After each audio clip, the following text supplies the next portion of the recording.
Welcome to your favorite YouTube channel, Cartoonist Kayfabe. My name is Ed Piscor. I'm Jim Rugg. I'm Uncle Warren. And today we have a good one in store for you. Death, High Cost of Living. But up front, we want you guys to know that we are a daily YouTube stream, and we've got about 1,500 videos to date. Uncle Warren was on about 35 of them. Yep. So we might have talked about your favorite comics. Hit the little magnifying glass in the search field on the front page of the Kayfabe YouTube channel. Search and see if we talked about your faves. If we did, give it a whirl.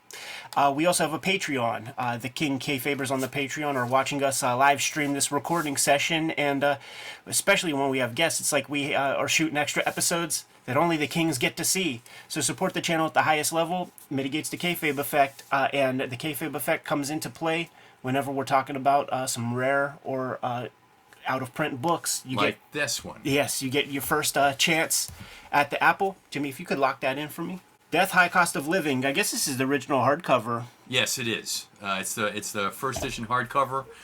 It's been subsequently reprinted, but not as nice as this. Yeah, dude, this is a very nice dust jacket that has good tactility to it. We see some Dave McKean.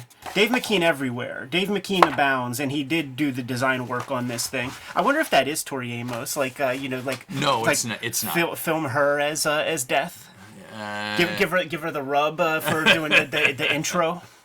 Yeah, I think he definitely has some, models for some of this work, and I think he has one for Death based on the covers of this and the subsequent miniseries. Yeah. It feels like there's some photographic use, and I think Dave I think Dave does everything himself, probably, it seems like. There's a girl named Cinnamon Hadley who is the inspiration for the Death character, and you could find photos of Cinnamon online, and you see Death personified. She has passed. She's no longer with us, but certainly is based on a person. And I don't know if the photograph is of Cinnamon. I don't think it is.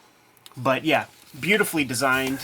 And yeah, you can see this nice tactile paper here. And then what's also nice is this is the only one of the DC books that has this translucent cover on it. Right. Okay. Yeah, it's very eerie. And I have all of the Sandman first editions. None of them were done as nicely as this. None of the DC books were done as nice as this.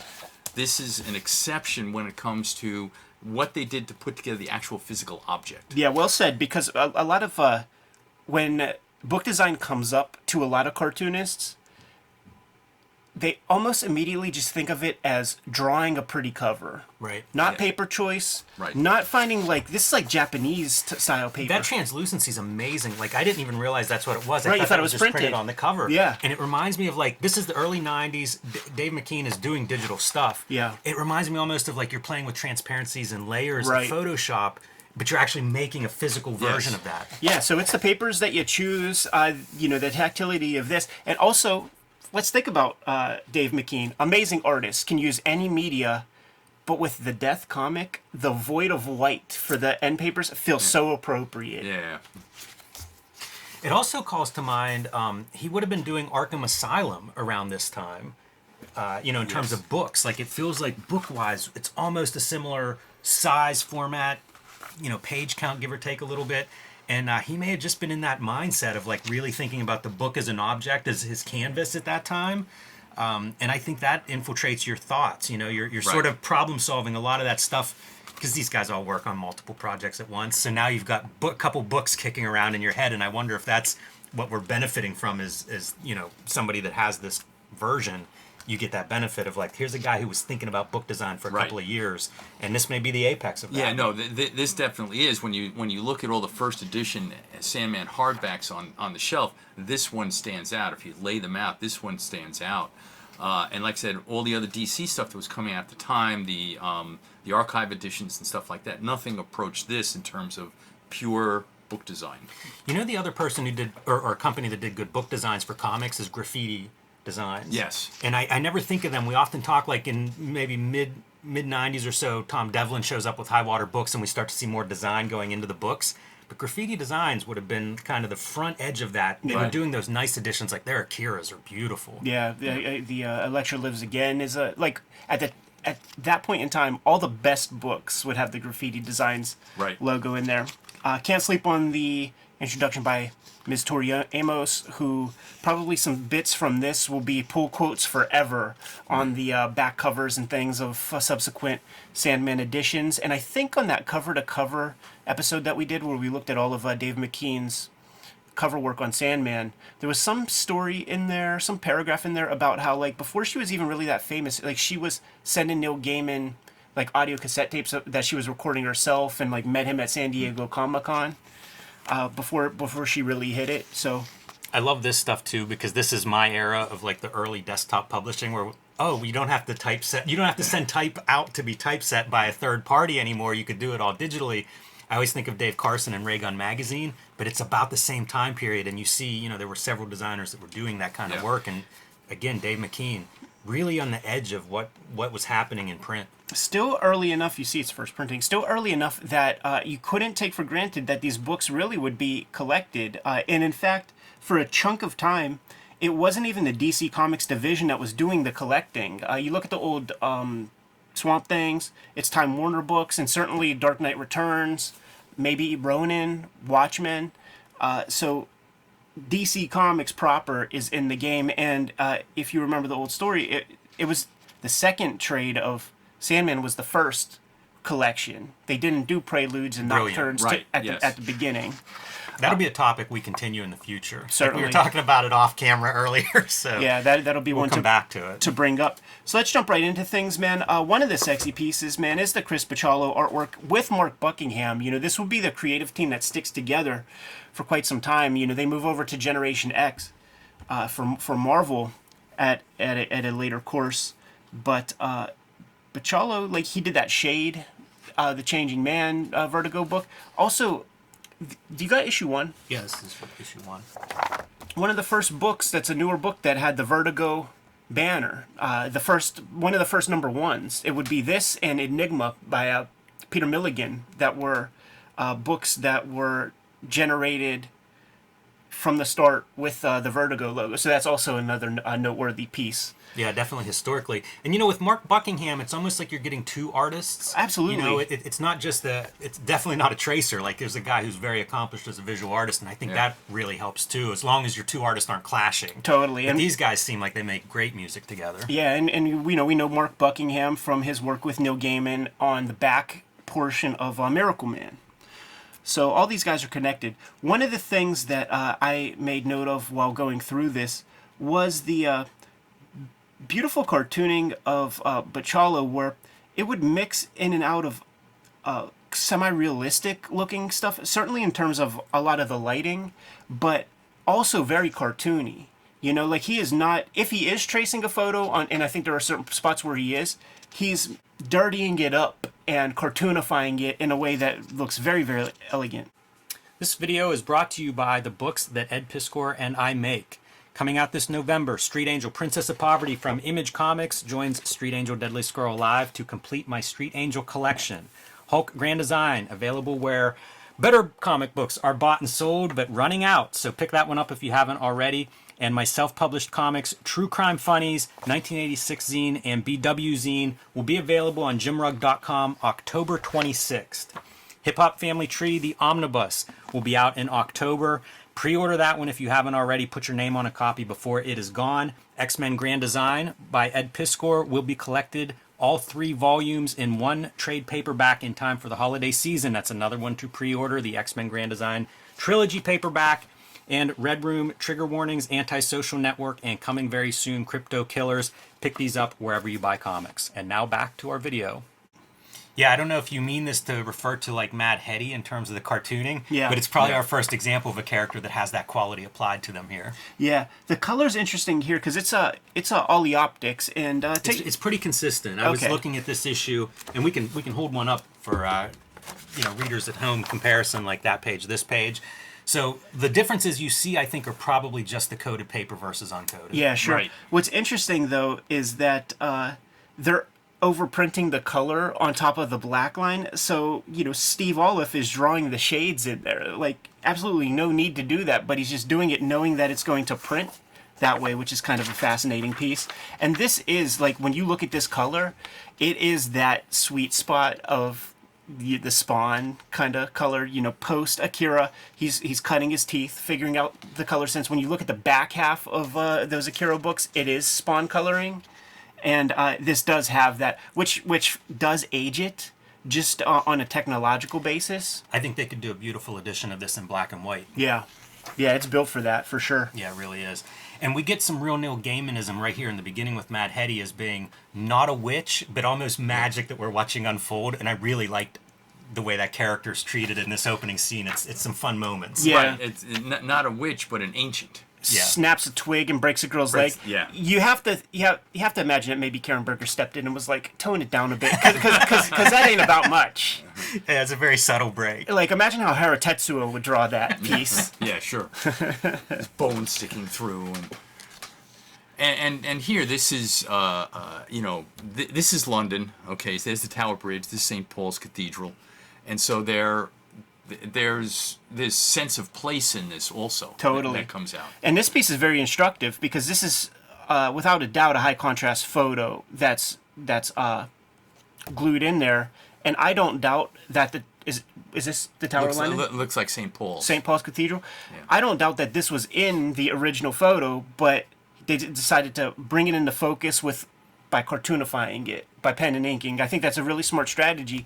And when you watch Manben, guys like Inio Asano, that's a method that they would use. Right. This page was a great misdirect because you see bird in hand, you see this composition giving you all this sky, and I'm expecting the bird to be seen. Yes. You know, it's going to go fly off. But Mad Hetty has some business with that. Right. She's a good character. You know, she crops up a lot in the Sandman series, and is always good for kind of comic relief. And then things. things change. Yes. On the page turn, right? Very smart kind of cartooning. And this is you could see why Tori Amos likes this, because that 90s angsty, woe is me, down in the dumps, Eeyore type of mentality is personified by this character Sexton, who is, and I bet this is Todd Klein lettering, doing very close to getting that like Mac, that old school 1984 Mac font for this computer transcribed suicide note that young Sexton is developing. High school student, 16 years of age. And look at the old Mac right there. Right. Yeah, I kind of enjoy seeing that stuff. Yeah, sure. It's funny to think of this as a period comic. I mean, this is 30 years ago. This is when we're reading 1963 and 1993. That's kind of what we're doing here. Bachalo not shy about using those high contrast photos in his work. It's something that he used a lot, like at the time. It's a really great transitional visual device. Yeah. We looked at some original art from Chris Bachalo, thanks to Brian Moss. And what can be done digitally now, where you take this image and blow it up. He practically pasted, blew the stuff up on Xerox and pasted up that artwork onto the final boards. Yeah, the Xerox machine is part of the Cartoonist studio, was a Yes. big thing, especially in the 90s. That would have been right before we all went digital. Yeah. There's young Sexton transcribing his thing while his mom... And it's one of those relationships where he'll sometimes call his mom by her name. I think all the time. Yes, all the time. Right. Says hi, Mom, right there, but... Well, and this is also the beginning of the angst indie rock stuff, which is where Tori was out of. Right. So there's a parallel between the music that was starting to come in at that time and Sexton and what was happening with teenagers of that day who were all born around late 70s, early 80s. Because it's a period piece from that era, and this is the Nirvana era. Like maybe Kurt Cobain happened at this point, so we're getting... Look at the hair. Yeah, exactly. we're getting a timely version of that, and then we did the Arseface issue where Garth Ennis is like parodying the corniness of those kind of kids. How about the way Bachalo can take these backgrounds and kind of dirty them up? Like, that is moldy, that is carcinogenic. Yeah, sure. Living space if I've ever seen it, man. There's some here too. Yeah. I love this mark, and it's going to appear throughout, and I don't know that it denotes like grunginess, even though the mother is about to embark on cleaning a deep clean of this apartment, so maybe it is in this case. Right. But that's going to appear quite a few times, and I love it because it's a strange mark for a shadow, but I think it's just a shadow effect. It's kind of an unusual brush stroke to get that effect. Well, but on that, one of the things about this issue is that both Sexton and her mother, there's mental illness there. Yeah. right? And so there's a darkness to the mental illness. Yeah, that I think that is more what this is representing. That's interesting. like a black cloud following. I like Yes, that. yes. Because he's got whatever manic depression you have. No, he's got like the depression. He's got depression. She's got the the manic Yeah. depression. Yeah, for sure. Absolutely. And then we have Chekhov's handy-capable neighbor, you know, and it's cool because you sort of forget about him as you go on your adventure, but he is Chekhov's handy-capable neighbor, and he will come into play at the end there. I feel like it's a nice relationship between those two. Yeah. It's very casual, kind of interesting that it's in here. The sort of kind of goth people that are of like the death aesthetic are some of the most open-minded people I ever met in my life. Yes. And very sort of open to all sorts of interpersonal relationships. And they lack prejudice more often than not, these people, man. And I could see, you know, them easily getting along in a situation like this. Another one of these sequences where, yes, a high contrast photo is used, but for the sharp focus, Bachalo is drawing that. And of course, now you're in New York. Yeah, very clearly. And we have our down in the dumps character, quite literally down in the dumps. Right. Being jerky. And See, that's a callback to the Miracle Man having the Andy Warhol piece. Man, I feel like maybe Buckingham had something to do with that. And now we finally see our star character, and what a great intro. Yes, Upside exactly. down coming into the panels. Yeah. Yeah. This is the stuff I want to applaud on creators. Exactly. Like, find ways to be as interesting as you can with this. She did not have to appear upside down in the panel, but why not? It's great. It's brilliant. It's memorable. Communicates well, a lot. from his perspective. 'Cause Exactly. he's laying there, and how else would that appear to the person who's laying there than coming in? It's like, wow. But when you see it, another misdirect, man. This is death. Yes, Holy right. shit! This guy, you know, he's complaining about being stuck under the fridge. Right. Holy shit! Our guy died already. That's not what this is.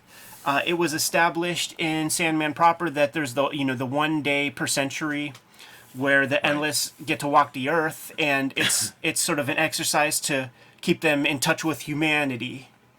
So this is Death's Day. It's Death's Day, yes. To walk the face of the place, and she just so happened upon this character. And notice the bloody hand. Yeah.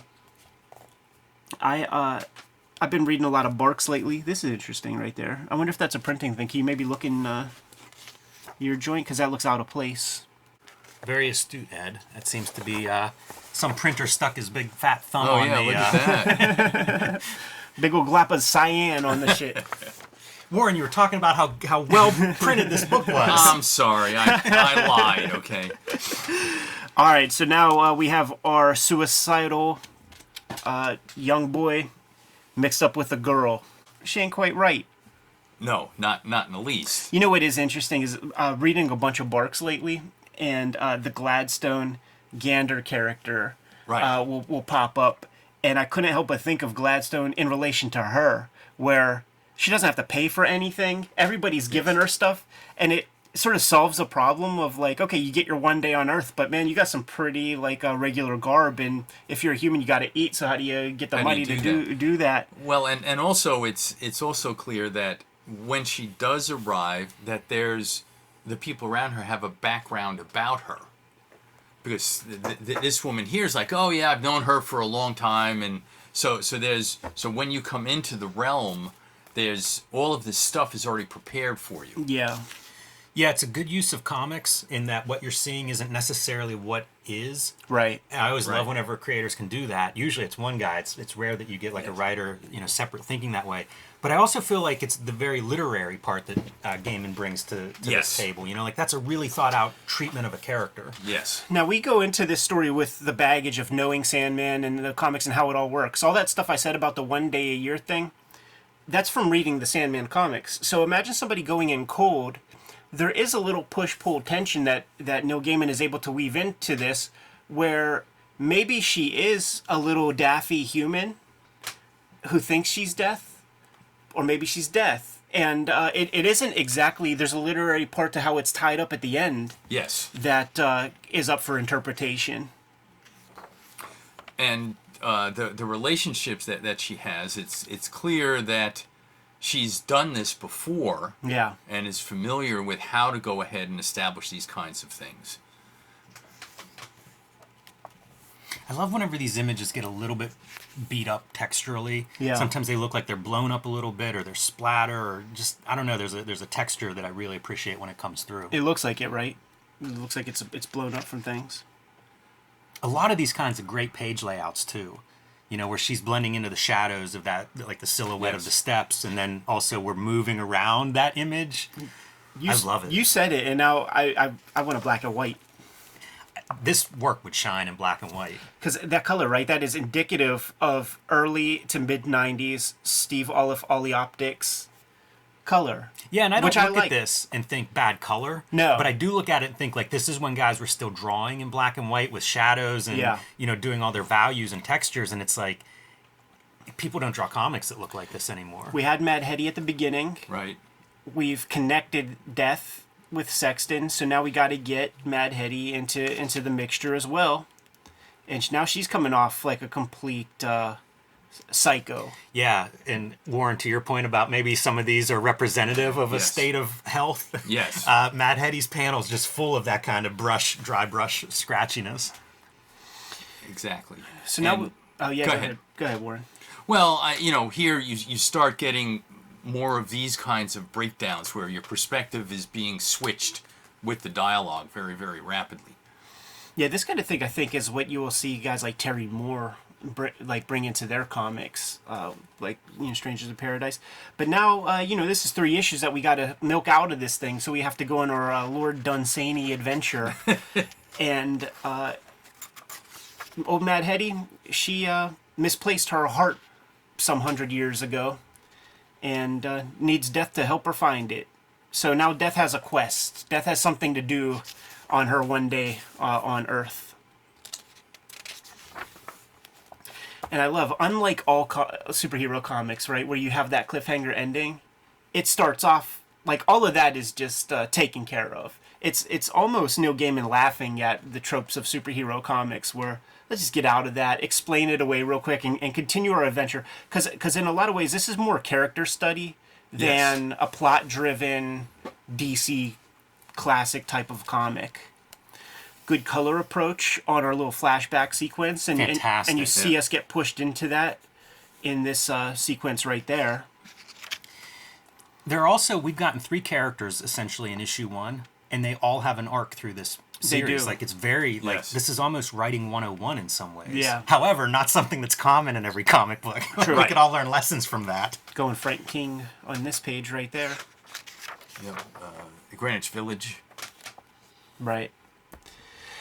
These backgrounds, like, I can imagine that maybe a photo was used to generate the original image, but probably with a light box. And Bachalo and Buckingham do a good job of turning that into a nice comic book illustration. And again, they get something for free. Right. And Sexton's like, how do you do that? That's her real superpower. Yeah, exactly. Gladstone Gander, baby. And it might even be a Bushmiller rule of 3s. Like, there might be 3 instances, and then we discover that she has $10. So that will be the Chekhov's $10. Like, that has to be used at one point. This feels straight out of Generation X comics. Yes. Chamber, Gateway, one of those kind of characters. And here is the 4th character. Yeah, the Emerite or something like that. Yes. And, you know, Neil does these things, inventing these names, so that it's like, well, what is that? And you go off and try to do research. There's like nothing on it because it's out of his head. Which is really cool because it makes it feel like a solid, real mythology. Yes, absolutely. And certainly he practices it in his comic book work, and then masters it with American Gods. And he's now looking for something also from Death. Yes. So you've got 2 people converging. And then he's got his like little toady.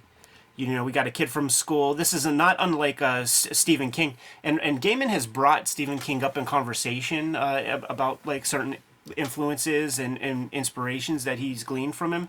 But like this kind of character shows up in all the Stephen King works where you have somebody who's analogous to the character that you're following, but like another school kid who goes fucking far off the rails, extra violent, Stand By Me. It has those characters. Is this the one where he has to actually spend a $10? Not yet. Yeah, I think that comes later. Yet. But also look at what they're bringing in here. Okay, Dyke Baby. Now this is 1993 when these comics came out. Yeah.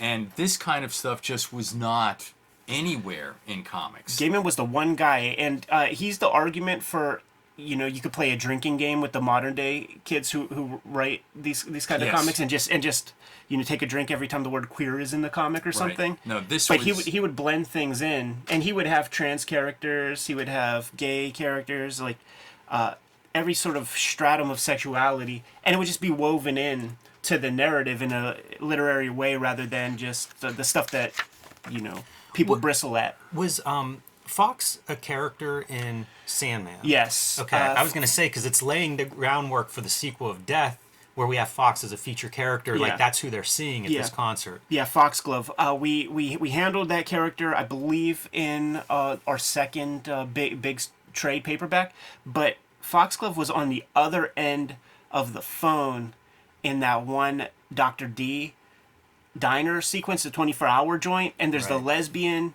who is a wife beater and is apologizing on the phone. It's Foxglove on the other end of that phone. That is the girlfriend that Foxglove leaves. Yes. And then she dies. Right. Wow. Yeah. Yeah, he builds that mythology, and once again, the Neil Gaiman strategy of throwing stuff up on the, softballs up in the air and, touching on them at a later date, because he has to turn in a script every 6 weeks. So he's given himself a lot of opportunity to have story fodder. He plants these seeds. Yeah. Mm-hmm. Yeah, and this is our Foxglove here. Yeah. And Foxglove looks different all the time. We'll play with makeups and things. But this was a really pretty cool page with all these panels and highlighting the guitar frets. Yeah, some really unusual mark making, on like these backgrounds and stuff. Love it whenever an artist will actually do that, where everything doesn't look like it's coming out of the same 3D printer or something. Right, and I think it was probably generated on a single sheet of paper, because they use the exact thing in all of these panels, blowing it up, shrinking it down. It adds to the aesthetic, because these characters, the Sexton character is kind of grungy, and you think of zines. And that's a very zine-worthy tool to mess around with the Xerox machine and blow things up and shrink things down. Right, and the other thing that Gaiman is doing is weaving these other people who, it's not a homogenous world in terms of race in any way, shape, or form. It's not a homogenous world in terms of sexual identity. And for 1993, this was pretty heady stuff to have both of them thrown into the same comics. And yeah, see, that's Kurt Cobain's haircut. Yeah, totally. This is I knew 1,000 of this dude. Yeah, sure. Through middle school and high school. Yeah, so now they've connected. This is an interesting layout for lettering, and it doesn't work so well. You clearly see how the captions are broken up, and then you're supposed to read directly here. I think it's maybe this one where I read it. They're too kind of far apart, and I just immediately went there. I wonder what the thinking is behind this kind of lettering, because it almost looks like it would make sense in a Matrix comic, like some kind of high-tech treatment or something. Yeah. And I don't understand its placement here, if it's, it's almost like poetry if you're trying to arrange lines together. I don't know. It's a little bit confusing to me. It draws attention to itself, and I'm not sure why. I don't think that it would have been an easy thing to do hand-lettered. So Todd Klein is probably, I'm not going to put my head in the camera and see if, all the I's and the T's are the same. But I bet it's computer letter at this point. And I think, he's being formal. But also, there's probably a creative issue with just trying to make sure you don't cover up this poor girl's top hat and stuff. Yeah, I'd be Form curious follows function. to know a little bit more about it. It's so stylistic. I can't believe it's something that Gaiman or an editor didn't sign off on or didn't direct, but I don't know what the purpose is. And to bring in another influence, this is Tommy Bolin of T-Rex. Yeah. With the top hat. Right. And the hair. Not Slash. No. I feel like I've been reading. I'm going to have to reread this now. No, not Slash. So now we're following Joey Jerkoff from the high school, and Our dude is kind of jealous. See, he's Yes. he's that young horny that doesn't want to admit that he likes the girl, which is totally appropriate for this age of a boy, I imagine. So he's going along on these adventures. He's doing this and that, but he's always telling her that he's not attracted. He doesn't want to be hurt. This kid doesn't want to be hurt anymore. But the second that she starts to kind of go off with this goofball here, now he's expressing all that stuff. Oh, he's a bad guy. He's Yeah. he's a schmuck. He's a punk. Easily yanks off the unk from her neck. That's a hard panel too, because it It also doesn't looks work. like he's punching her. Yeah, it doesn't.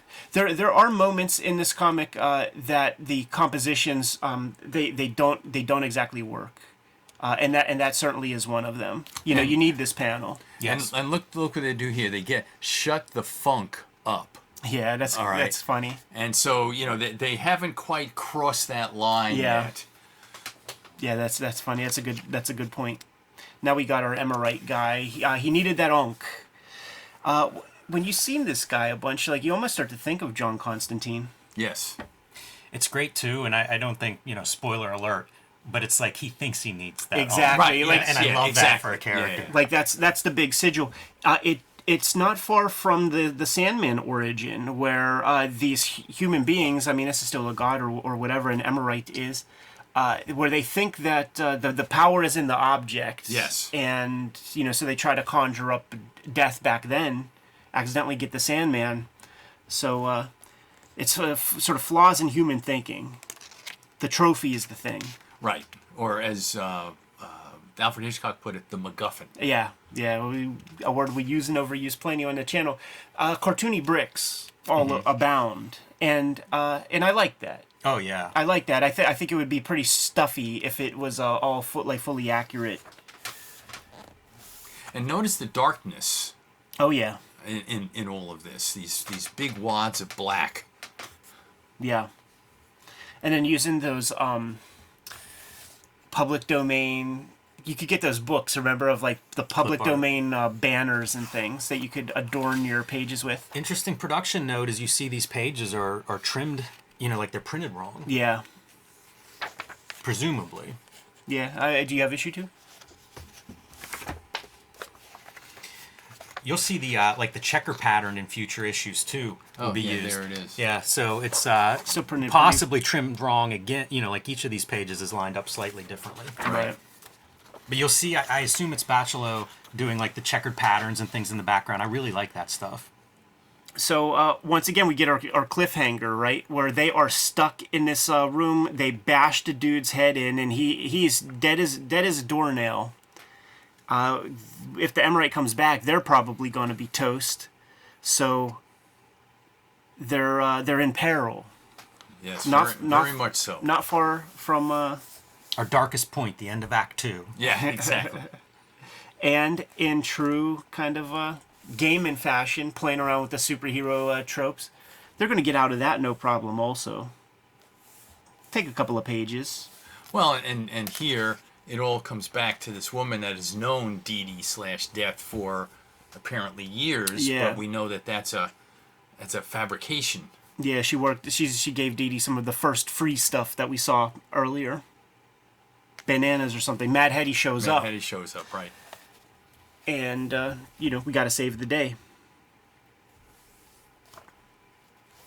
Yeah, and there's not, it's clear that it is death, but it's not death at Right. the same time, because whenever she would take somebody, it was clear that the person who was being taken knew who this was. Right. But here, that's not the case. And so that's a clue in terms of what was really going on here, that is it death? Is it not death? What's going on here? Because that death was not acknowledged and she was in the room. Right.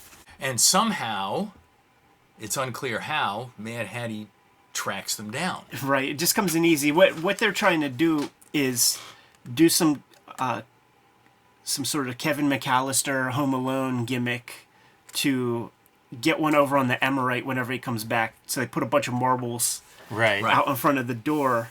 And when we next see Mad Hetty, she's on her ass, wearing some Converse All-Stars. She got tripped up by those marbles.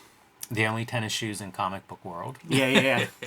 Because this isn't about plot and this isn't about adventure per se. Mad Hetty gets our heart. Right, that's her quest answered. Well, not quite yet, but soon. I like the interaction, and I feel like this is something I think of with Neil Gaiman, of regular people with then, like, in this case, Mad Hetty would have been like her. I guess she interacts with death too, but Mad Hetty was the one that I enjoyed, where it was like wild character, normal character, and I think that's a literary device in fantasy that gives you that grounding and gives a reader a very easy entry in. Right. But in comics, the regular person is something, especially in like the Marvel DC comics. There are creators that are not capable of the regular person. Right. Artists and writers. Right. And we could use a few more of them. Well, Of the regular person, not the creators that can't do the regular person. sure, and this kiss, if you think about comics back then, how many interracial kisses was one seeing anywhere for that matter? Yeah. I mean, this is not a intimate kind of thing. No, it's not. It's a thank you. Yes. But to speak to your normal person thing, it's also kind of normal person proportions. You know, it's not a skinny character. Yes. But it's not like very often whenever somebody would be tasked with doing somebody a little more rotund or whatever, like they go full blob. But this is subdued. You know, you've seen this body type plenty of times. This is another one of those great this is a regular location, but we drop our fantastic character Death into it, and it kind of makes it special. And I think it's from a photo to start. Yeah. Well, and also they go into a Jewish bagel delicatessen, and the guy there is clearly Jewish, has Yiddishisms in him, deals with the Meshuggah guy, and just really does the thing that you expect in one of these small little bagel places that's a mom and pop bagel place. And part of its environment, right? It's the melting pot of New York City. Right. So you have to get some dialect in there, and you have to get some different kind of culture. Yeah, I'm just sorry about the Meshuggah.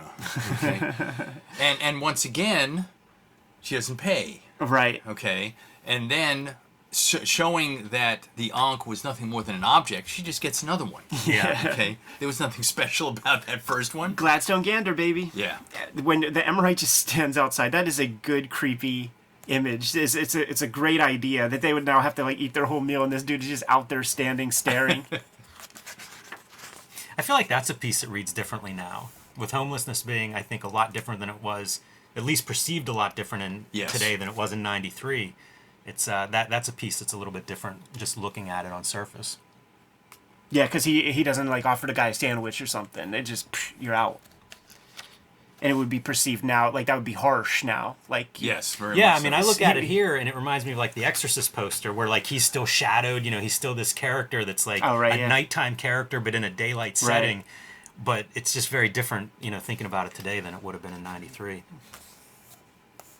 Has to spend that $10 on that Ankh. I like seeing this kind of gutter treatment. Yeah. Again, not sure what they're thinking there, but it's use every part of the comic. Yeah. Now we're in Central Park. Yeah, Central Park, right? Exactly. I think this exact view is in Pax Americana. Interesting. Oh. Interesting. That might be a famous photo, man.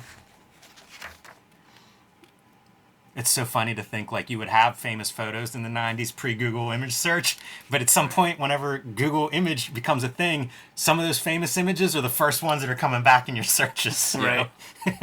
Now we come to what happens to be the kind of climax of... Well, and there were 2 pennies left. Right. So she had $10 and a few cents. And these 2 pennies, you know, there's they put pennies on your eyes at burial times. And there we go. Getting the hand. So it's this interesting thing where, you know, this is death, deity and death meeting one another. And it's treated interestingly, like the deity character has a little bit more flesh, and 100% endless death, pure white.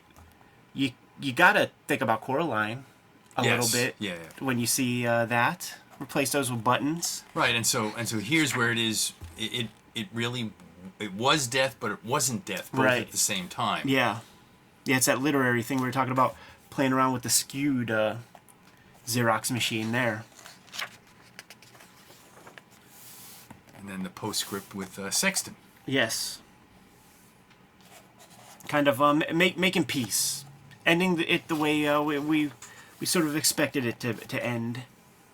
Nice clean crib. I guess you do still get chased a little bit with some of the gimmicks.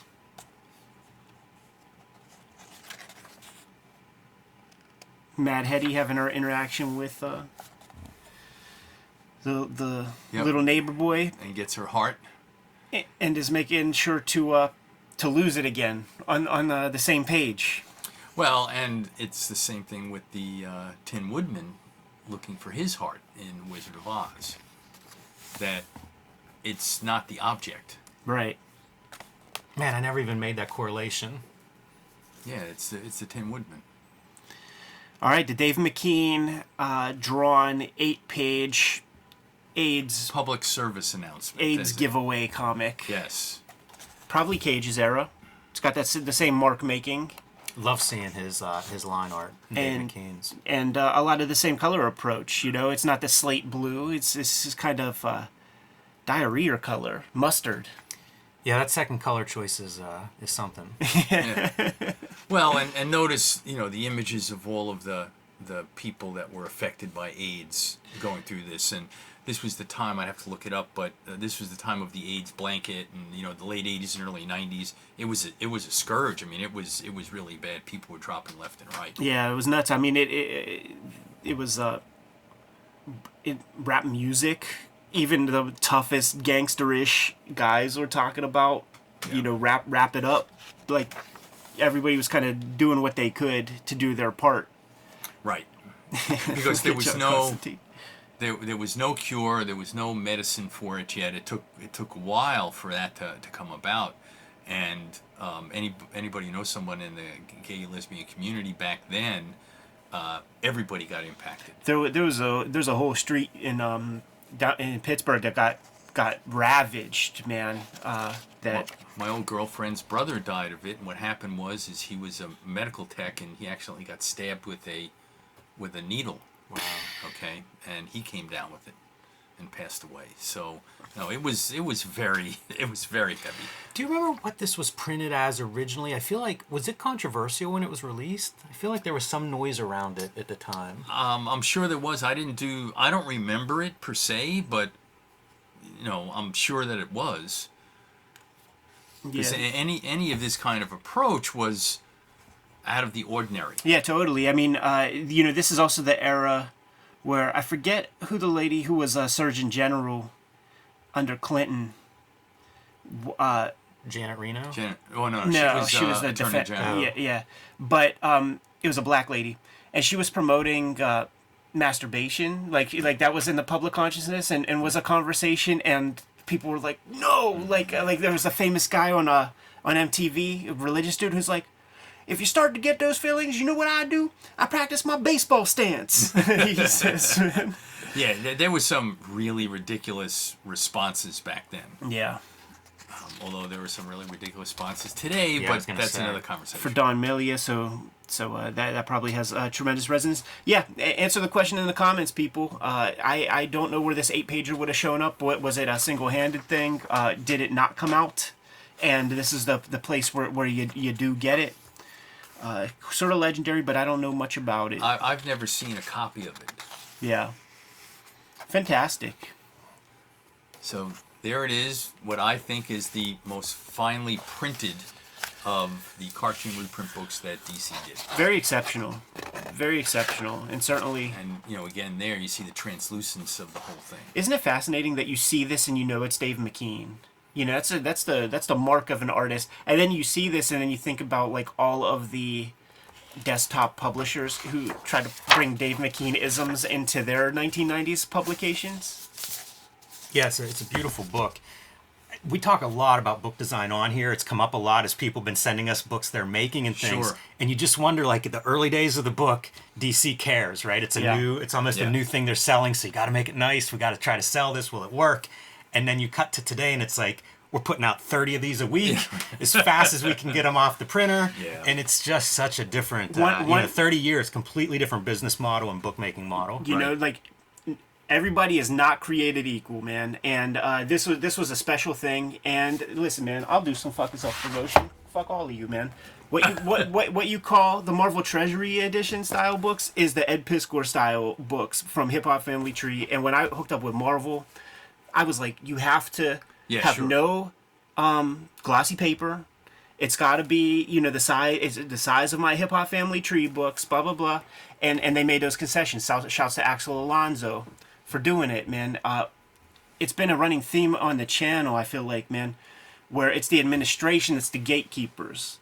It's the editors and the bean counters who are giving us the bad color reprints that people like Jose Villarrubia are showing how it could be done better, or us, you know, recoloring stuff and showing you how it could be done better. But the bean counters don't give a fuck. So you have to like kick and scream and try to figure out how to manipulate that situation. And by all means, like, advocate for your work to be seen in the best way possible. Marvel was happy to let me design my Hulk Grand Design Treasury. It's one of my favorite books I've ever put my hands on, and they were fantastic to work with, but I had to ask them. Totally. I had to be like, I want to design it. They were happy to let me do it. They gave me everything I wanted in it, but you guys got to ask for it. You know, if you're out there making these books, like, ask about every single detail that you care about. Yeah, totally. I went for the spot varnish for the red laser beam, and you went for the fluorescent green color, you know, and I was so happy when they were like, yep. Yeah, yeah, you know, they go back, they crunch numbers a little bit, and then they're like, all good. Yeah, right. Yeah, go ahead and go do that, man. Oh, it's not in this one. But, like, I got an extra page in my second set of Grand Design, and it was just the word blink on a piece of paper. The idea is the universe is blinking out. I got paid full rate for that, man. Pencil inking, because you know, it's Mussolini's Italy, man. The trains run on time, and they know that they're taken from you, so they'll give you the full rate on this one page. But the amount of conversation and like the 2 weeks of wait to get that one fucking extra page, it's ridiculous. It's silly. It's an illustration that these people are doing whatever they can to just like hold on to a job. But it's power. Okay, the money is the power, and that's where the problem is. Yeah, but it's people with jobs who have to like advocate for that. You know, like the editor, they want to give you a good book. I think of the Mr. Show sketch where the guy goes into the gas station with $1 and wants change, and the guy's like, let me check, and it keeps going to the manager, to the people that owns the chain, like all the way up to the president, and it's like, oh no, we can't do that. Yeah. And then back down, it's like, sorry, can't help. Yeah. Just getting the Grand Design job was like a 6-month wait. Anyhow, man, super cool. Warren, thank you so much for coming through to the Cartoonist Kayfabe channel. Great to be here. Thanks for having me once again. We love having you. And for people that don't know Warren, check out, we have a tour through his collection. It's a great video to start with. It'll give you a sense of where his expertise is coming from and also make you very jealous of someone's collection. Absolutely, man. The videos are brought to you by the books that we make, but the Cartoonist Kayfabe channel is a daily stream. Like, follow, subscribe to the channel. Hit the bell so that we notify you when new videos are available. More than 1,400, maybe 1,500 videos are live right now. Give the channel a search for your favorites. Maybe we covered them. If we did, check those videos out. If not, then please put something in the comments and let us know what your favorite comics are so that we can push those higher to the top of our reading pile. We have a Patreon for the early adopters who want to mitigate the kayfabe effect and get the scoop on the books that we talk about each week. They get the videos before anybody else. They hang out with us in this live stream recording session that's going on while we record. 3 dozen or so people in the chat room there right now. They see everything we do before anybody else, and it is good value for your subscription rate. But like I said, the videos are ultimately brought to you by the books that we make. Before you is a healthy bibliography of the stuff that we have out on the racks. But we are constantly working on things. Hip Hop Family Tree Omnibus is coming to you this holiday season. The numbers are in before this thing is even released, and it's destined to become a sellout. Let's put it that way. So put your name on a copy right now to go to your comic shop, go to your local bookseller. If you don't have one in town, hit up Amazon, scoop it up. 504 pages, 150 pages of extras are in here. It's the best book I've ever made to date. It is a 10-year anniversary of Hip Hop Family Tree. It's the 50th anniversary of hip hop as a culture. So please support this book. Put it on your bookshelf this holiday season. Not the only holiday effort that'll be coming out to you this season. The X-Men Grand Design Trilogy trade paperback is coming. It's going to be trade paperback size, typical Marvel type size, but it's going to have all of my X-Men Grand Design work. Some of this stuff is out of print right now, so make sure you get your hands on the Grand Design Trilogy. You'll get all the books at once. And the current focus has been Red Room. There are 2 trade paperbacks of Red Room out there, The Antisocial Network and Trigger Warnings. January marks the release of Red Room Crypto Killers trade paperback, so please support that.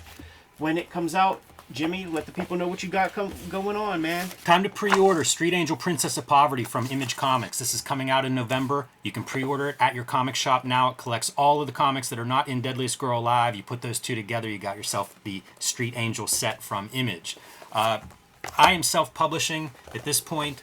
BW Zine, collecting a bunch of my favorite panels and editorial and ads from the Black and White Explosion comics. The 1986 zine, highlighting the greatest year in comics history. So much stuff was happening then, and we'll do a video on this one before the time comes. Can't wait. And True Crime Funnies, 3 non-fiction stories, and like I say, self-publishing. So I will be selling these October 26th on jimrugg.com. It's kind of my holiday fall sale, so if you guys missed any of these or you want to add them to your collections, give them as gifts, circle October 26th on your calendar. And the last thing I want to say here, we talk about gratitude a lot on this channel, Ed. Hulk Grand Design, I am so grateful for the experience of making this. Marvel let me do the book I wanted to do. It got good sales, and guess what? It is basically sold out at the distribution level, so we have one last piece of this puzzle. All the comic book retailers that took a chance on this book and ordered one, if you see it sitting on those shelves, might be your last chance to get a copy of this. And I want to send those, let those comic shop owners know I am thankful that they ordered this book. So pick this up at your local comic shop while you still can, because Marvel does not keep stuff in print. It may be a while before you see another one of these at cover price. Uncle Warren, you got something to promote? Well, no, I don't, but now I've got to get both the Hulk Grand Design and the X-Men Grand Design and this hip-hop thing, and you guys cost me a lot of money. There are some other ways to support the channel. Jimmy, let the people know. You can subscribe to the Cartoonist Kayfabe newsletter at the links below this video. You can also order merchandise, mugs, caps, t-shirts, stickers, all kinds of stuff with Cartoonist Kayfabe on it from our spread shop. That link is also under this video in the show notes. So there you guys have it. A gang of ways to keep these videos coming to you on a regular basis. Without further ado, Jimmy, there's one last set of marching orders to give the people before we get out of here. Read more comics.